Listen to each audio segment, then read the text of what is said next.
Mahalaga na tayo magbalik tanaw sa ating nakaraan dahil sa mga aral na pwede nating magamit sa kasalukuyan.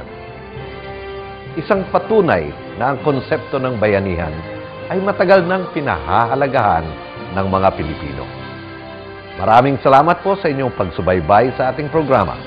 Muli ko kayong inaanyayahan na panoorin ang bayanihan tuwing Sabado mula alas 8 hanggang alas 9 ng gabi dito lamang sa UNTV, your public service channel. Nang sa gayon ay makibahagi tayo sa programa ng ating pamahalaan kabilang ang bayanihan.